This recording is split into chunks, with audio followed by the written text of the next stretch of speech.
Evening, everyone. Good evening, everyone. Today is April 12th, 2022. Welcome to the Olivet City Hall meeting. Can we please take roll call?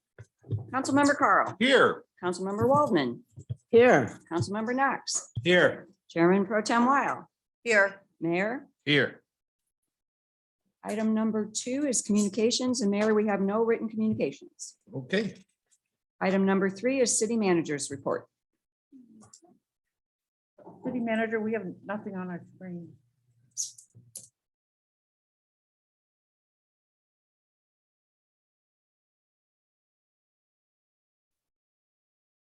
We How go. about now? Yeah. Thank All you. right.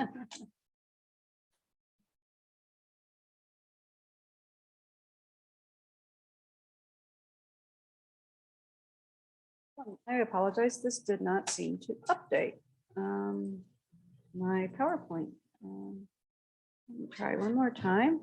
I just added some slides. Thanks for that. Okay.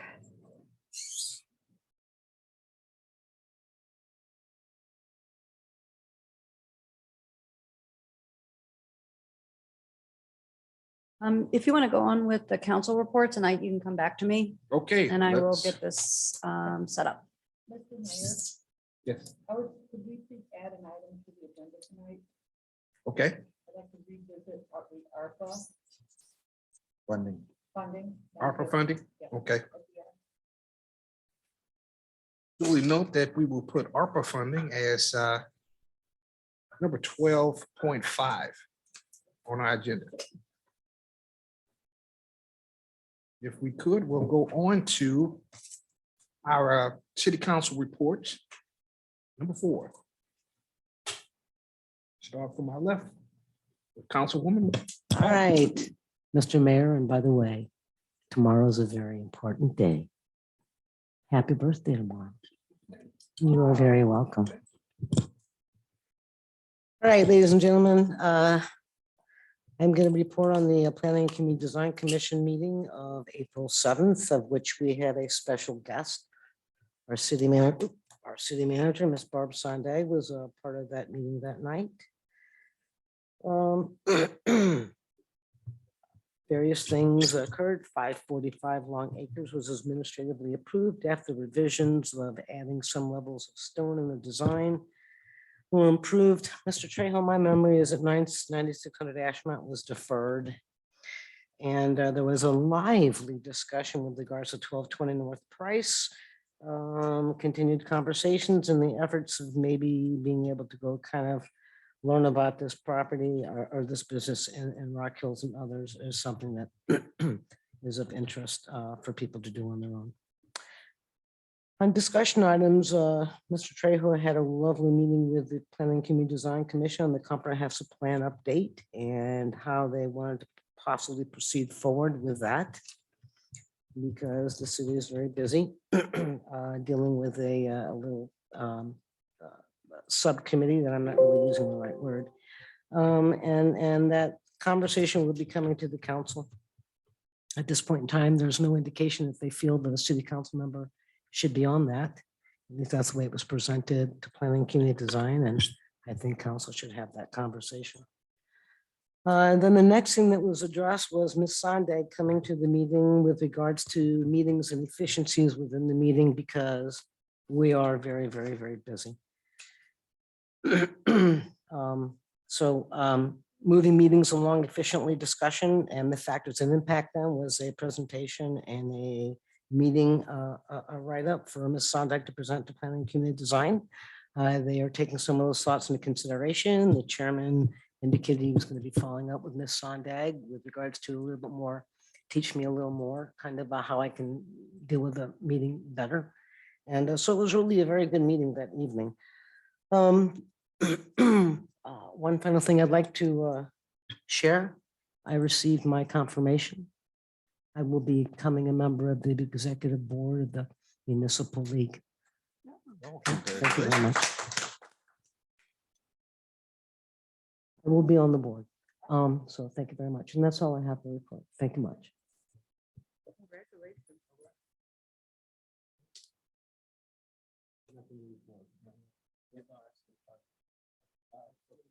I have nothing to report either. Thing to report. Last night, Keisha Lee, an Olivet resident and Ladue School Board member, is now the president of the Ladue School Board and the first African-American to hold such a title. And that was a big, big deal for all of that. So I want to give her that recognition, sir. Thank you. Absolutely. And I'd like to acknowledge that Keisha Lee also serves on our Parks Commission and has for many years. Congratulations to her as well. My Parks Commission meeting is next week, and then I'll have more to report.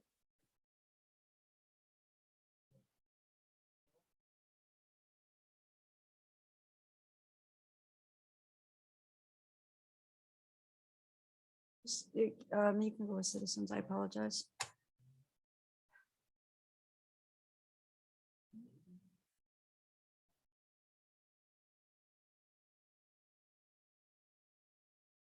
Any of our attendees at this time, do you have anything to say? Seeing none, we'll go forward.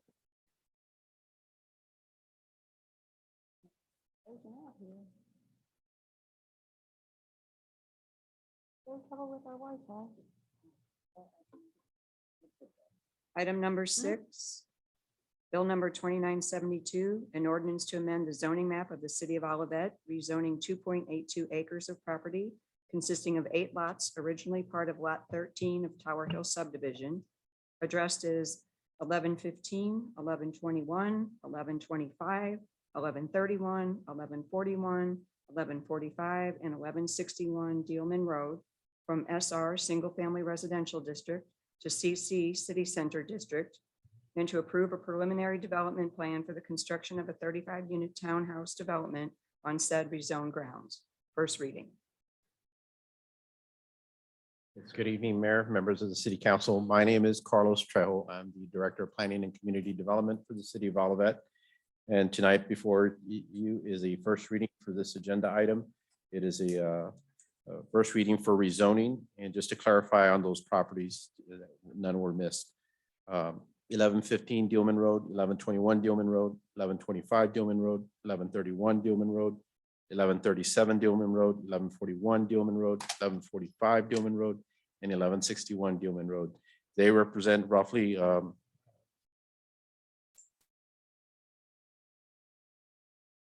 2.8 acres across the street from us, west of the city center. There are 8 single-family parcels. They're currently zoned SR Single Family Residential District, and there is a request to rezone those to CC City Center District, consistent with the Olivet 2006 Comprehensive Plan, including a preliminary development plan for a 35-unit townhouse development. And there, I'm here to answer any specific questions. The developer and his team are here to be introduced. And at our next council meeting on April 26th, I'll provide a public hearing presentation, go over an overview of the proposed request and request second reading and consideration of action. Be glad to answer any specific questions, Mayor, on this. Does any of the council have any questions at this time? Get settled here first. Okay. Entertain a motion? No, that's it. Thank you, man. Okay. Right. Item number 7 is bill number 2973, an ordinance of the city of Olivet, Missouri, amending certain sections of the city of Olivet employee handbook.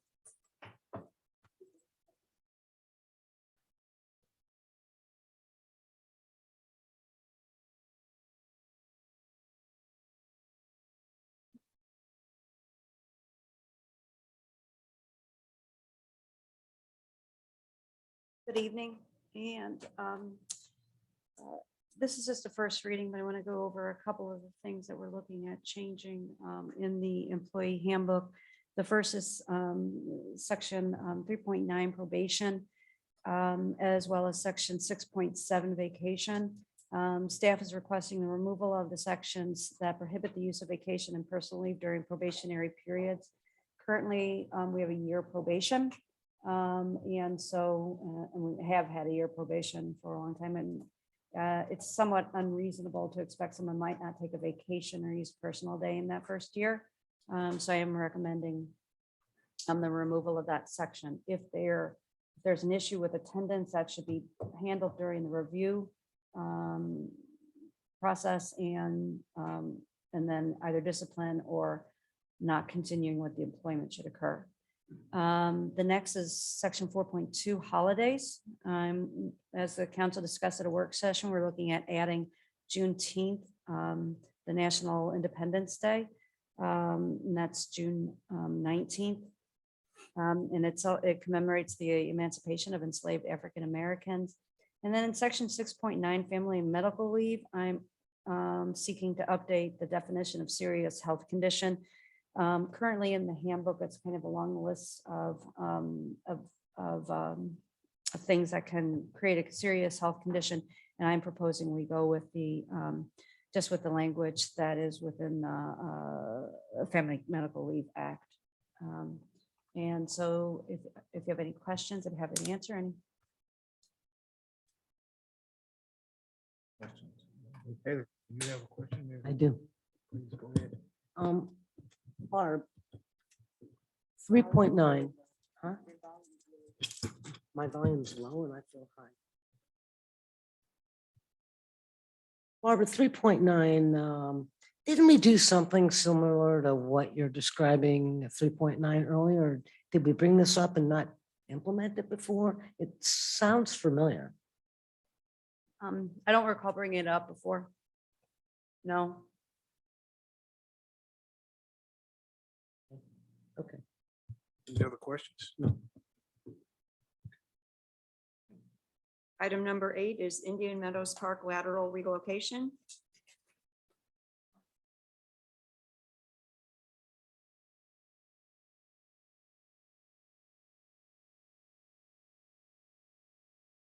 Mayor, council members, Bruce McGregor, Olivet Public Works. Doesn't seem like that long ago we were up here, or I was up here just discussing the MSD Price to Pioneer Relief Project. And we talked about the impacts it would have on Indian Meadows Park. And I gave a brief description of how the main segment that the restroom at Indian Meadows Park connects to will be abandoned when the project is completed. And part of the process normally would be for the MSD contractor to come in and relocate that lateral. Well, we're doing all of our park improvements, and I didn't want to see a contractor come in a year and a half or two after all the improvements are completed, show up with a backhoe and dig a big trench all the way down the front of all of our improvements and dressed up park. So we made an agreement with the Metropolitan Sewer District for them to compensate the city for the lateral relocation so that we could do it on our own schedule. So earlier, a few months ago, I released an invitation to bid, and we had 4 contractors respond to the bid package. And if you look in here on the drawing on the screen, the yellow line is the proposed location of the new lateral going straight out to Huron. And the red line that has the number 2021 on it that goes up and down on the page, that is the main segment that the lateral connects to currently that will be abandoned. Along with the relocation of the lateral, we know that the Centennial Greenway project is going to include a feature, a node or a trail amenity adjacent to this segment in Indian Meadows Park that will include a watering station. The water line, and I think there might be another drawing coming up, is on the opposite side of where the lateral alignment is.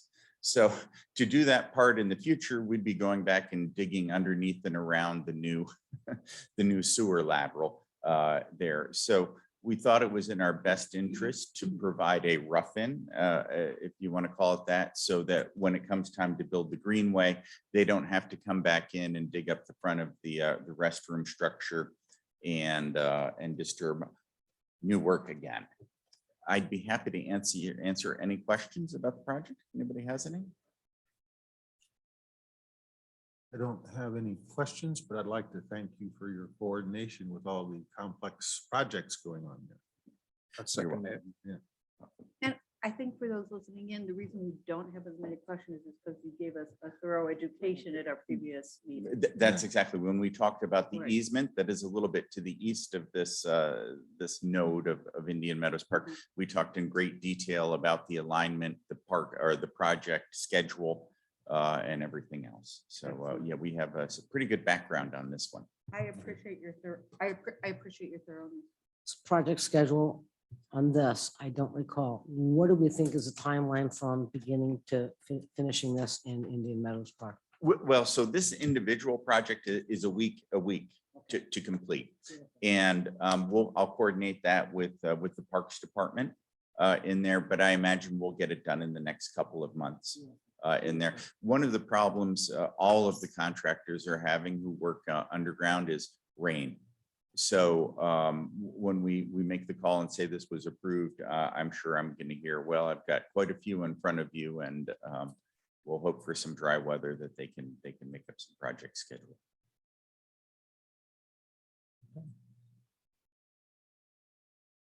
Anyone else have any other questions? I'd like to, Please proceed. I'd like to make a motion to authorize the city manager to enter into an agreement not to exceed 26,400 with Otuba Mhm. excavating for sewer and water service improvements in Indian Meadows Park. Second. All right, can you please poll the council? Councilmember Carl, Yes. Councilmember Waldman, Yes. Councilmember Knox, Yes. Chairman Weil. Mayor, Yes. motion passed. On to number 9, 2022 concrete slab replacements. All right, thank you. We have an inventory of our city streets, most of which are asphalt. And we have a handful of concrete, full concrete streets as well. The streets of Charles Gate and Jacqueline Court, the public where they have what are called spalled or failed joints. And what happens is if the concrete is a little bit weak at the edges, when you get the expansion cycle or the freezing cycle at the edges, you get a lot of stress at that linear joint between the slabs. And what happens is when it swells, it pushes up. When it freezes, the concrete separates, and you get these edges where just deteriorated concrete. We've been working for years on these two areas, and specifically putting in a lot of asphalt, digging out the remnants of the concrete, and trying to keep them at a fair passer rating, which is the system we use to rate a pavement. And now it just needs to be done. So we put together a bid package, what we thought was a manageable part of the streets. I don't know how much more there is to explain, but I'd be happy to. Yeah, are these the kind of streets where they're just big concrete slabs with tar between them? Yeah, they're All of them panels. together? Yep, that's exactly it. The typical one would be like a 12 by 20. It's the same thing when you look on the interstate, of course, you're going a little too fast, but it's the same thing. There's a deliberate panel size where they saw cut. And that is where the cracks are supposed to, so it's a controlled joint. That's where you're supposed to have your cracks in the They've been concrete. that way for a long time. They have. My street used to be like that. on You have an Lancashire. overlay. Yeah, and now it's covered, but Mhm. I remember the tar. Yep. Because it would bubble in the summertime when it Mhm. got hot. Yeah. And The- that's a long time ago. And we would pop those bubbles as Yes. children. Yeah, Pop the bubbles Yeah. and stick little sticks in it. and all that stuff. Yeah. Uh-huh.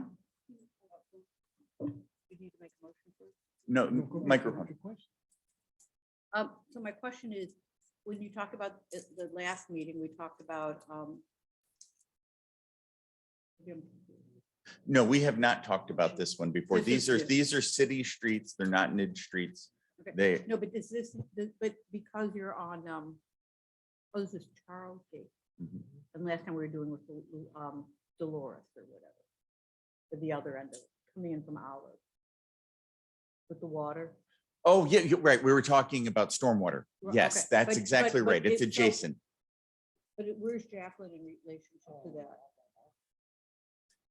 Jacqueline, yeah, is off of Old Bonham Okay. South. There's an So area this map, has Barb. nothing Can to you do- scroll up to This the has nothing to do with the. OMCR project? they're Not two- at all. Two different, very different projects. Right. So Jacqueline is sort of south and west and Charles Gate. Charles Gate connects with those two. The right of way does connect, Right, so although there that's is what- not a motorway or a vehicular Okay. connection. But thank you're you. geographically, you're absolutely correct. Okay, that's where I was confused. Thank you. Mhm. So Bruce, this is a city-owned street because they joined the NIT? Yes, both Okay. of these were joined in 1999 or 2001 in the era. How's that?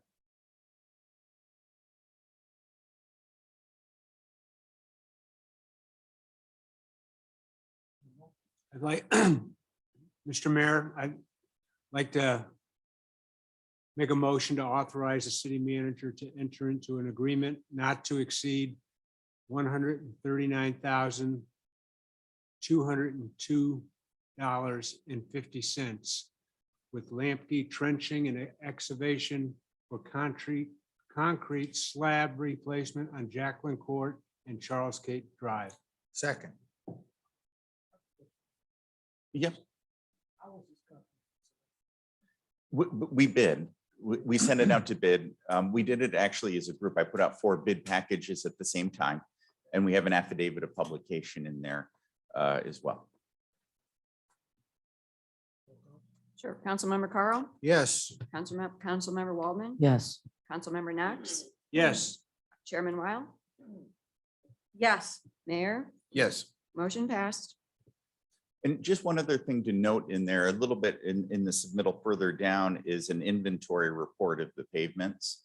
So that's how I keep track of our different pavements and how they've rated over the years in there. And we keep that in a geodatabase, a GIS-based system in there. So it'll have the rating, the notes we had various years and the dimensions and information in there for the various pavements. Item number 10 is Public Works 2022 Ford F-350 equipment build. Here I am once again. Yeah. So back in July, we ordered a truck that I had, I know. And I thought with all the news about the chips and everything else, it would never arrive. I said, we'll see that sometime in fiscal year 23, maybe. And it showed up in December. So we went through our needs based on, you know, historical, what we've typically outfitted with the vehicles. And just one thing to note on this, although I don't typically like to do the equipment build off of a state contract, there wasn't one this year with the state of Missouri procurement. So we had to go out to bid anyway, but I prefer to specify each component rather than depend on, you know, what the dealer or what the fabricator just sort of decided to jumble together.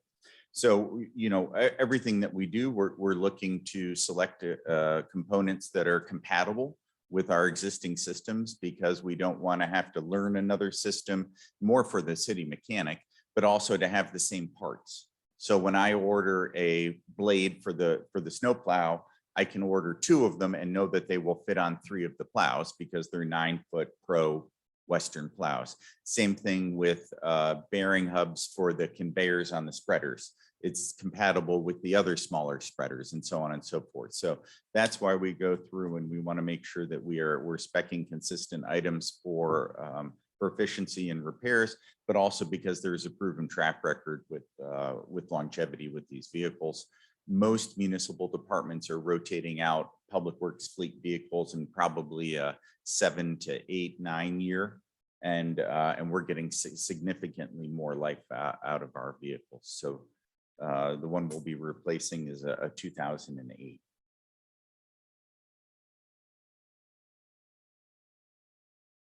Yeah, it's a dual rear wheel. It's a gasoline engine. The previous one was a diesel. And we spec'd that one as diesel because of the higher or the better efficiency at low RPMs. So in the older gas trucks, what would happen is you would slow down to go around a cul-de-sac and the draw of the clutch pump. And what that means is if you've looked up under your engine and you look at your serpentine belt, well, a clutch pump is just another piece that goes on that belt that totally depends on engine RPMs. So if your engine RPMs aren't going and you're trying to draw all that power to run the hydraulics, it would put too much load on the engine and you would actually stall out. So when you're operating and you actually, what you have to do when you come up to a cul-de-sac is you have to put the truck in neutral and you have to sort of double pedal it. So as you're coasting in, you've got your left foot on the brake and you've got your right foot maintaining RPMs so that the hydraulics will go to get your plow controls and your spreader. So this model year, we were actually able to get a PTO driven, which means that the drive shaft for the hydraulic pump will come straight off of the transmission. So now we don't have to worry about the engine RPMs. And then the improvement for us is the diesel trucks are so complicated right now with all the various emissions controls that we thought a gasoline engine would be easier maintenance for us in the long term. So that'll leave us with the two F750s, which are the diesels with the, they have selective catalyst reduction and then the DEF filters on them to do cleaning of the exhaust. They're automatic. You know, I think it does. I think the radio does. That's coming just about standard within it, but it's not a heads up display. So, and another thing to note on this one as well, we have had two of the trucks have what are called ground speed controls. And what that is a sensor that adjusts the rate of distribution of salt based on your speed. So you actually program in your lane width, and then you tell them you want to apply 200 pounds, 300 pounds, 500 pounds per lane mile, and it'll automatically adjust your ground speed. So on longer runs, when you're doing an Old Bonham or even better for like a county department, this sort of helps when you see a plow truck stopped at a stoplight for a long time and you look behind it and you see 3 or 4 wheelbarrow fulls of salt sitting there because the operator forgot to hit off. So that's a computer mount. So our bigger trucks have those, but they are not, the extra expense to get the computer controls isn't really a benefit for us on these smaller streets. The systems just don't work on a Charles Gate or a Jacqueline when you're constantly jumping in and out and you have to sort of manually control the application rate. Well, I'll tell you, I'll offer anybody who wants to come out and ride in the plow truck. It's fun for about the first hour. And then after that, it's absolutely nerve-wracking to watch all the controls and people coming and going and vehicles and everything else. But it is kind of interesting to go around. So it's good to do at 4 in the morning and 3 in the morning when everyone's not in your way. I yeah. love it. There's nothing better than a spring snow in March when you can actually have the windows down with a wet, heavy snow, and it's absolutely quiet at like 3:30 or 4 in the morning. Like you don't hear anything because that snow just deadens all the sound, and it's comfortable. If I could ask one more question. Bruce, I mean, it's good that we're saving money, but you know, as my mother would say, that's a $16,000 difference. That's a big chunk of money difference. Were they both bidding on the same stuff? Everything you have listed in here that goes out? Well, that was the specification. Yeah. And on the bid from Crayons, Uh-huh. they had taken an exception on the delivery date. Okay. So I have a feeling that they got something they got bit in the tail because they had a delivery date they couldn't meet and they couldn't use a act of God clause or whatever the out is. Okay. But we are seeing a large disparity in pricing on all of the projects. The sewer lateral, which should have been in between 25 and 32,000, we had $60,000 bid. The slabs, we were what, a $30,000, a 40% almost, difference.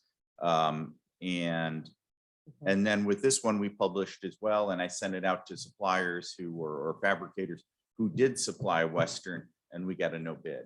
So it is a statement of supply, availability, and maybe staff. Thanks. Thank you. Mr. Mayor, I make a motion to authorize the city manager to enter into an agreement not to exceed 43,400 with Woody's Municipal Supply to provide and install equipment on Public Works Truck 6419. I'll second it. Councilmember Carl. Yes. Councilmember Waldman. Yes. Councilmember Knox. Yes. Chairman Weil. Yes. Mayor. Yes.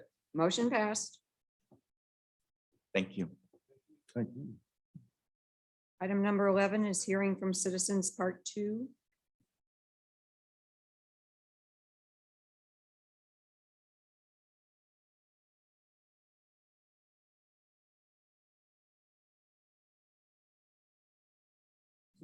Anything online?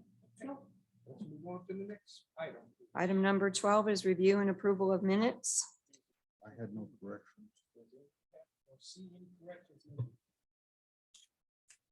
No. Mr. Mayor, I make a motion to approve the minutes from the regular meeting of March 22nd and April 25th, 2022. Second. Just hang on one second. It says regular meeting of March 22nd and April 5th, and yet the city council, April 5th, but That was a Work work session. that was a work session. Let me amend my motion. Okay. Okay, I amend my motion to approve the minutes of the regular meeting of March 22nd, 2002, and the work session of April 5th, 2002. 22. 22, yes. Second again. Councilmember Carl. Yes. Councilmember Waldman. Sure. Councilmember Knox. Yes. Chairman Weil. Yes. Mayor. Motion passed.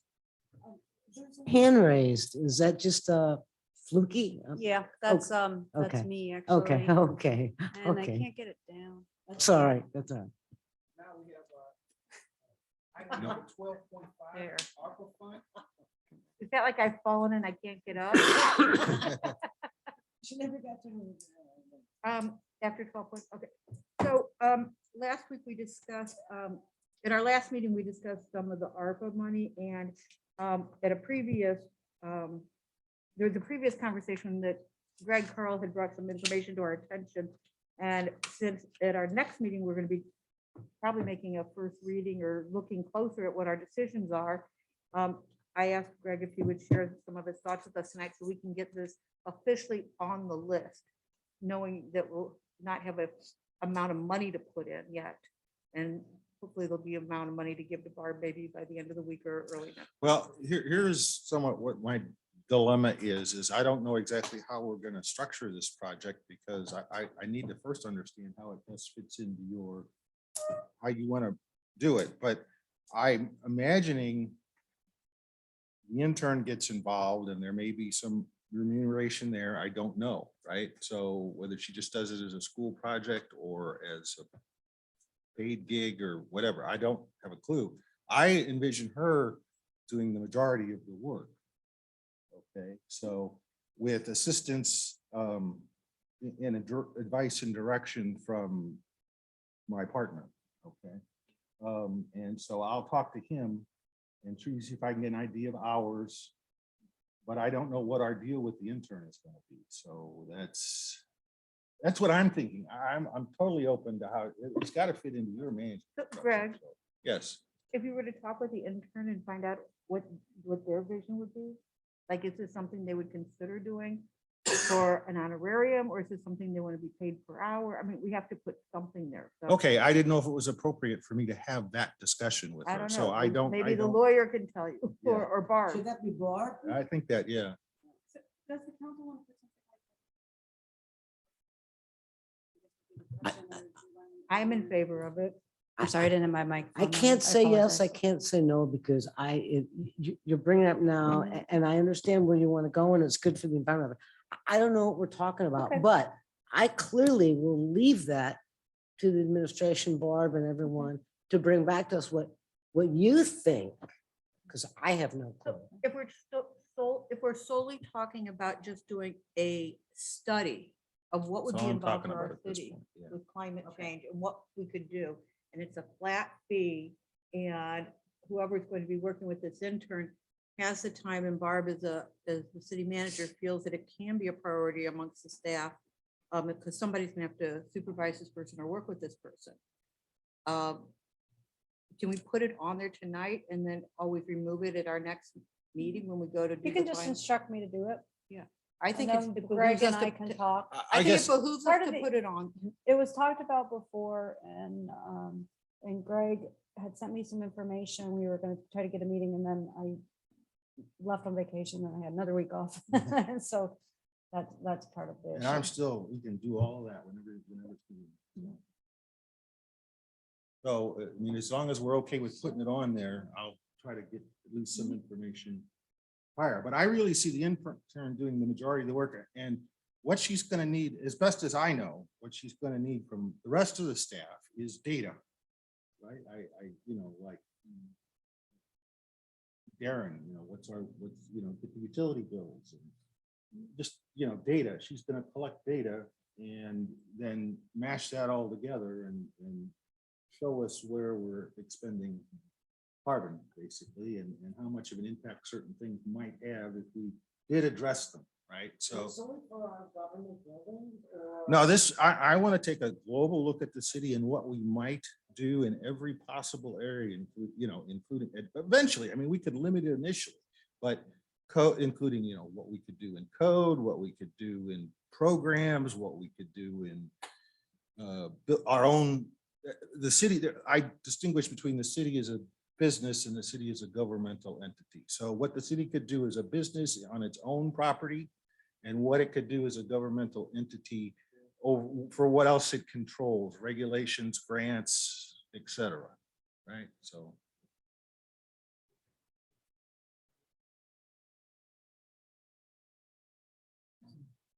Okay, thank you. Actually, can I just do my city manager's report? I thought we already did.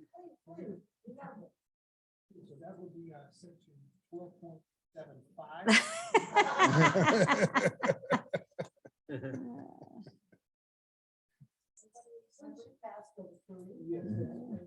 Hold on.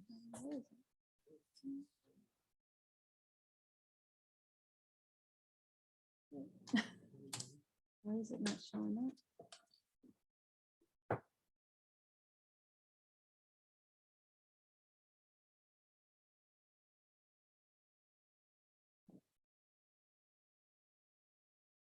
Okay.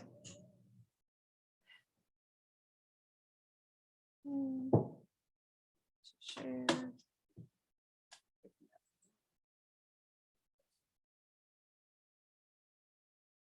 Why would it not be showing up? I'm just gonna do it this way. I have no idea why it's not showing up. But we have the April dashboard for the community center in Warson Park.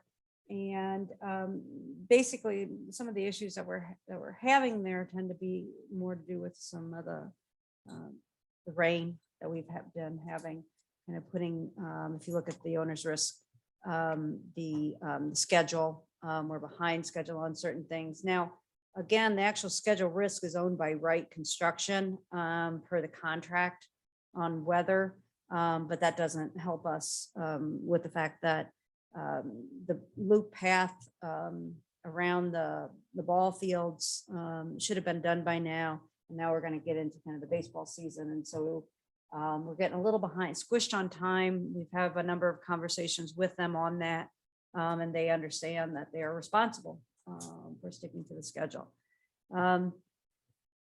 The other things, the furniture procurement, we continue to work on that. There was another meeting today with Color Art and IT networking. I think we've gotten that down. And then the council approved the fitness equipment lease last week. So one of the other things that we have outstanding kind of is the abatement for the RFQ for the existing community center. We'll be taking that built when we are prepared to take that building down. We're kind of starting some of the work on that now. These are pictures from the site, where they're kind of cool. They'll Yes. show you the footprint of the building from different directions, and that little, if you, the picture on the right that sticks out kind of to the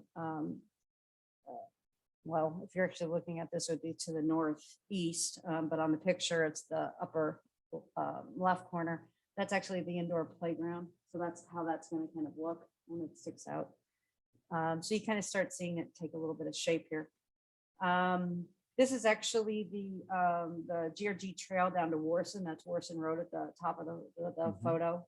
And that's just more dirt because you can never get enough pictures of that. I agree. Yeah. As I said, you know, working with Color Art, they're looking at new furniture for the public areas and really gently used furniture for the offices. And kind of continuing to look at that. Branding and marketing.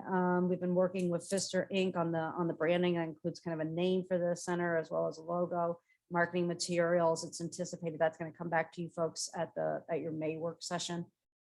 The options, programming and membership fees, again, continuing to work on that. That is now we're in our budget process looking at revenue. We had a meeting yesterday kind of on that and trying to fill in the revenue projections for the first 6 months of operations of the new center, which will be the last 6 months of our FY23 fiscal year. That's a little bit tough at this point, making those, but it becomes, every meeting becomes more and more clear, kind of the decisions that we have to make in the order in which those decisions need to be made.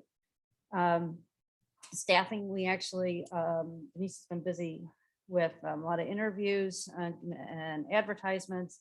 We found out today we do have a recreation program supervisor. I believe it's been accepted. And wait until all the paperwork's done before we announce who. And we have an offer out on our guest services supervisor as well. And those are the 2 new positions that you folks had approved. Around the city, kind of talk about the footings and the foundation work underway at the community center. Construction activity is high at Stacy Park. If you've been there, if you want to see more mud, you can go there. Renovations of the old pavilion. Can we get GIS map of the mud? Yeah, we have the pavilion part of, you know, not the building and the restroom and that kitchen area, that's still standing. That's been gutted. The pavilion has been taken down. They are looking at, there's going to be like a little garage door so that small pieces of equipment like the gator can park in there. And they're redoing all the plumbing in the bathrooms. That's been gutted, and so that work continues as they are also working on the pad and the footings for the new pavilion. And as you may remember, April 25th is when the parking lot is going to be closed to everyone as they start the stormwater work in that area. And this Thursday night, we have a small kind of neighborhood meeting with the folks around Tess and the south side of Kenneth to talk with them about work that'll be occurring with the OMCI project, the stormwater engineering work, as well as the north side improvements at Villa Park. That kind of neighborhood is going to have a lot of things going on for a while now. And so we thought we'd just send out some letters and meet with them and try to answer their questions. Bruce McGregor and Beverly will be talking at those meetings. Firestone construction is nearing completion. Should be done. They're hoping to be done by the end of next week. They have some work to do. You will note that they've started on the sidewalks on Olive. They understand that's part of the condition before they can get any kind of temporary occupancy. And the votes have been counted, and at the next council meeting, reminding you all, you're going to have the new old council members will be sworn in. Then there'll be the kind of the reassignment of tasks, and that includes commission and board liaison position. So if you want to be thinking about that for the next meeting, I can send you the list of what people are doing currently, if you like. So looking forward to that. Upcoming events, we have Rec and Park Recreation Commission is next Wednesday at 7 PM. Planning Commission, Planning Community Design Commission is April 21st at 7 PM. The next regular council meeting, that can't be, it has to be the 26th. That has to be a typo. What's today? Yeah, it has to be the 26th. I'll change that. The city council regular meeting. Bulk trash and junk removal is April 18th through the 22nd. We have a native plant sale that'll actually be here at the city's. I'm sorry? Yeah. On our website, didn't say you could put which items you want. Well, on that heavy trash, doesn't say- when I called them and asked them about that, it's items. Regular monthly. They may have answered you on the regular monthly once a bulk. That- Mr. McGregor, would you care to make up a story?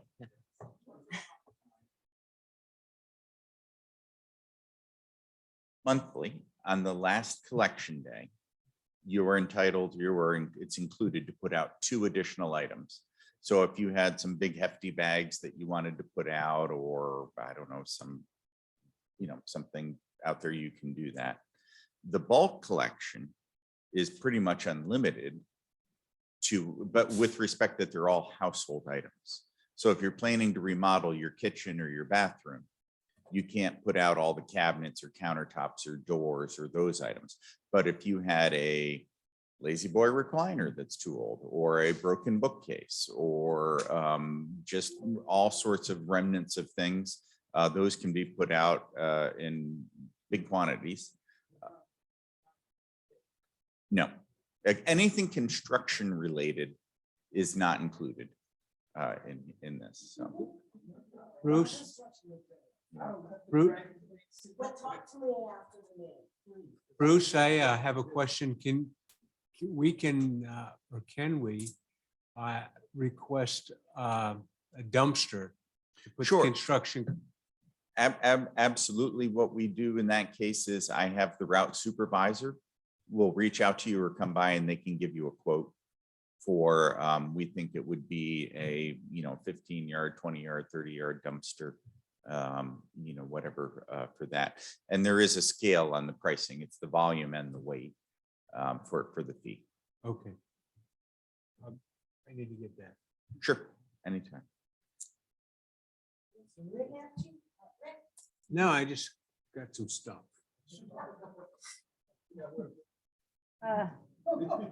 Empty beer cans. Native Empty beer plant sale cans. it's Olivet and Blooms. That's going to be Empty here beer this year on cans. April 30th at 9. That goes until it's done, which is usually about 11. National Prescription Drug Take Back is also April 30th, 10 to 2. That's also, we have the city council retreat on the 30th. That starts at 12:30, so it shouldn't be. That should be here. That'll be here. Yeah. What is that?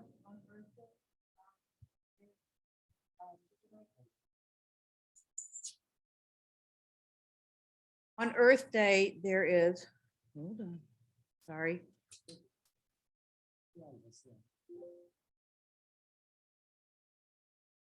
Olivet is sponsoring. There's a, sorry. No, there's an electronic pickup around the corner. They're just north of here on Lot C Road. And they are using, when they're collecting electronics, it is on our, I believe that Kiana has already been promoting it, and that we will be, the money raised by the electronic pickups will go to help Operation Food Bank, Food search. Operation Food Search. I'm sorry, I permission because I can't find the email. And I just said permission on it. That's April 31st. And I think it's April 23rd on Earth Day. The email came from Randy Shear.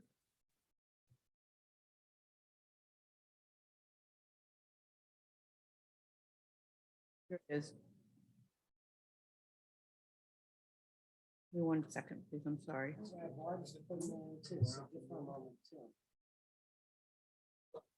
It's They come down your street for heavy trash. That would just be- your regular trash day. Your second trash day of the week. Heavy stuff. Yes. Got it. For this round of big bill.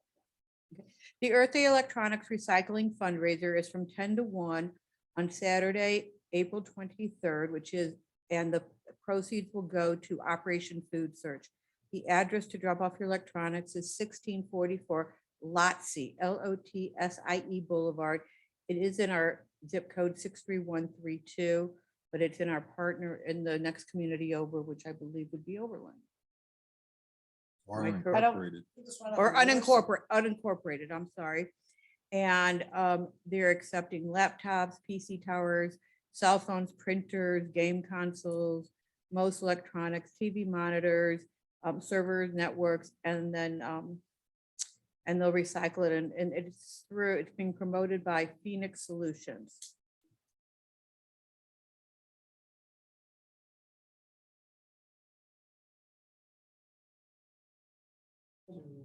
Is Barb done? Yes. I got a That is all. question. Mhm. So Barb, when we get ready to tear down Grandview School, Mhm. are we gonna try and save that signature block that's on the outside wall or no? We have not had any conversations about Okay. what we might salvage Okay, there, how we okay. might do it. I know there's some Okay. other, there's probably some interest in other things in there.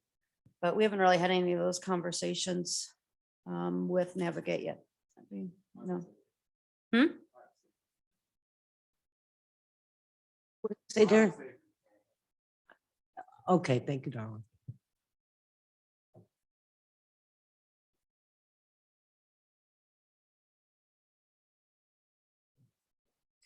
Stop sharing. Dang, I thought I got a promotion.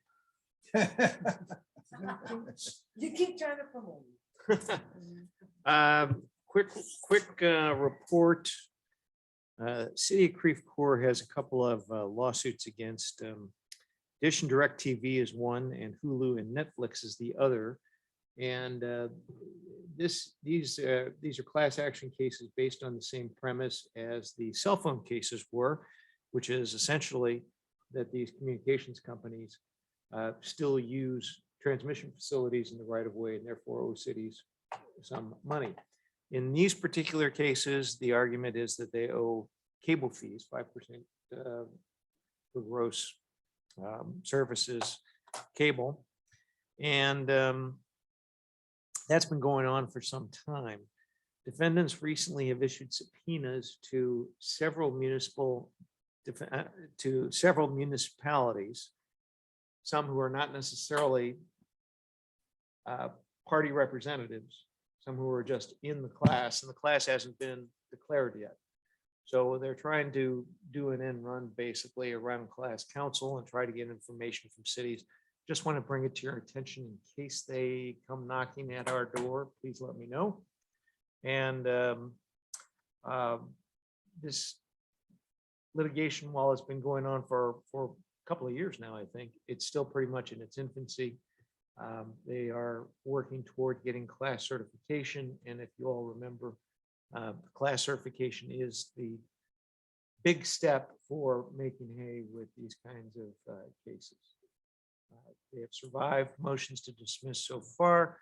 There is a motion for judgment on the pleadings that has been filed and argued to the San Luis County Circuit Court.